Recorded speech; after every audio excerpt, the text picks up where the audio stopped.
저는 믹스 갖고 왔는데요.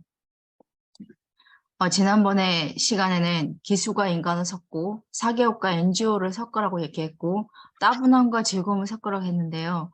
오늘은 올드와 뉴를 섞으라고 합니다. 옛것과 새로운 것.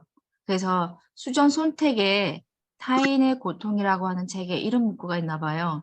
우리는 낡은 것이나 새 것을 선택해야 하는 말을 듣곤 합니다.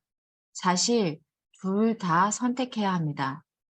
낡은 것과 새 것의 끊임없는 타협이 아니라면 도대체 인생이 무엇이겠습니까?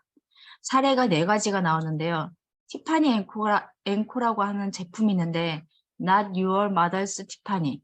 티파니가 더 이상 엄마들의 전유물이 아니다 라고 해서 새롭게 나왔는데 사실 이게 이제 이런 식으로 나왔는데 기존에 있는 티파니 앵코의 색채를 다 없애고 새롭게 광고를 냈는데 티파니 다움을 없앤 거죠. 그런데 이게 먹히지가 않았어요.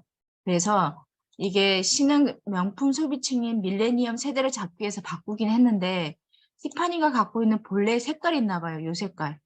요 색깔이 굉장히 심장 박동수를 증가시킨 만큼 티파니의 본질적인 색채라는 인지가 굉장히 강해서 본질은 지키되 껍질은 바꿔나가는 걸로 전략을 바꿨다고 하거든요. 그래서 이제는 티파니의 색을 잃지 않는 선에서 껍질만 바꾸고 스트리트 브랜드인 수프림하고 콜라보하는 식으로 이제 바뀌고 있다고 합니다.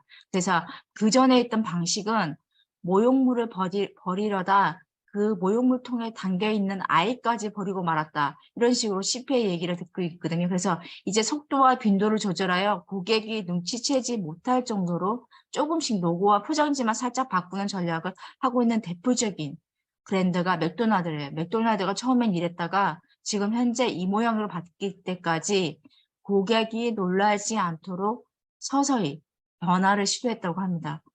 이것도 잘 몰랐는데 이렇게 바뀌고 있고요. 빅토리아 시크릿이라고 아시죠? 되게 섹시한 속옷이라고 여성미를 굉장히 강조하고 남성의 시각으로 바라본 속옷이었는데 여기도 바뀌고 있다고 합니다. 어떻게 평범한 체형의 여성을 위한 제품군을 확대해서 전 매장에다가 플러스 사이즈 마네킹도 추가해서 평범한 여성들, 그래서 각국의 스포츠 선수라든지 정치인 다양한 직업군의 여성들을 등장시켜서 섹시함은 버리지 않았지만 그래서 그 섹시함을 다시 재해석한 건강한 섹시함으로 바뀐 것 같아요.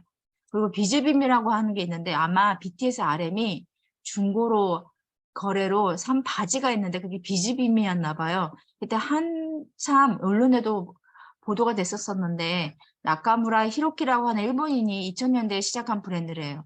근데 이게 알래스카인들의 복식을 본딴 빈티지 룩을 생산했는데 이분이 되게 특이한 게 세계 곳곳의 정통 문화를 채집해서 핸들성을 입혔다고 하거든요. 그래서 뭐 핀란드 원주민의 신발을 변형한 수주, 에도 시대 기모니에서 영감을 받은 코트, 멕시코 나바호의 텍스타일을 담은 가디건, 프랑스 자수로 짠 스웨터. 그래서 여기에 뭐 정통 다다미에 여러 가지 막 섞어 있어요. 혼재되어 있는데 나카무라 히로키의 집은 빈티지 천국이라고 합니다. 일본식 다다미 방에 세계 곳곳에 가져온 러그와 가구, 오디오가 가득한데 이걸 재해석해서 이렇게 만든 사람이래요. 근데 이 사람은 만들 때 옷 하나를 만들더라도 정성을 쏟는데요. 그래서 구스다운 대신에 마와라라는 일본의 정통 충전재를 사용하는데 이걸 시크를 손으로 일일이 넓혀서 만드는 솜이라고 하거든요. 근데 이걸 만들 수 있는 장인이 따로 있나 봐요. 그래서 이 장인을 수소문해서 완성할 정도로 굉장히 고퀄리티의 제품을 만들고요. 화산재가 함유된 진흙에서 몇 달 동안 염색해서 재킷을 만들 정도로. 그래서 이 제품을 구매한 고객층은 한마디로 부유한 뭔가를 품격을 아는 사람으로 통할 수 있게끔 만들었고요.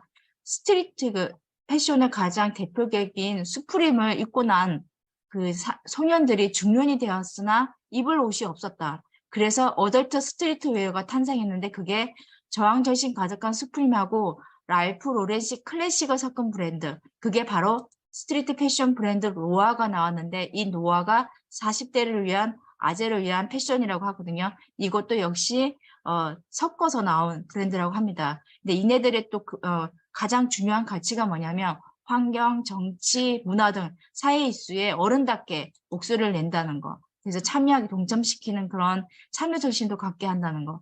또 하나 필수품과 사치품을 섞으라고 하거든요. 누군가가 가지고 싶다고 갈망하게 만드는 것이 럭셔리라고 버지 아블로가 얘기하는데 평범한 제품을 사치품으로 만든 미다스의 손으로 얘기하는데 이분이 이런 얘기를 했대요. 기술이나 품질이 럭셔리의 본질이 아니라 3%의 접근법을 이용해서 언제품을 가져다가 맥락과 배경을 살짝만 교체하면 완전히 새로운 물건처럼 보인대요. 즉, 그 제품에다가 스토리를 구성을 해서 이야기가 제품을 팔게끔 만드는 거가 이 사람의 전략인가 봐요. 나이키의 스니커즈, 에비앙의 생수병, 이케아의 가구 등이 이 사람의 손으로 그려서 만든 건데 제가 사례 중에 굉장히 놀랐던 건 아이스박스기에 다이슨이라고 있는 게 있는데 이게 보통 우리가 3만 원대부터 10만 원대까지가 비싼 줄 알았더니 30에서 150만 원까지 간대요. 이유가 보니까 낚시꾼들이 고기 사냥을 하거나 생선을 잡고 나면 이걸 그 하루 만에 오는 게 아니라 일주일을 머물기도 하잖아요. 그 야행지에서. 그러면 그 사냥감이 오랫동안 보관이 잘 안 되기 때문에 상하기 쉽대요. 근데 이 박스 안에 넣으면 되게 뭐 10일 동안 본행이 유지된대요. 그래서 사냥감을 보관하는데 불만이 없어졌다고 하거든요. 그래서 프로 낚시꾼이나 이렇게 필요한 분들한테 명품처럼 판매하는 방식에서 이야기를 넣어서 로망을 파니까 사람들이 너나 없이 굉장히 비싼 가격으로 그래서 판다고 하는데 더 놀라운 건 다른 아이스박스를 분해해서 성능을 비교한 실험에 의하면 별 차이가 없다고 합니다. 프로들에게 명품처럼 그리고 로망을 팔아라고 합니다. 이 로망을 얹으려면 사실은 이야기, 스토리텔링을 배워야 하고 이야기를 재구성해서 그 사람들한테 호기심을 갖게끔 만드는 능력이 지금은 필요하다고 합니다. 이상입니다.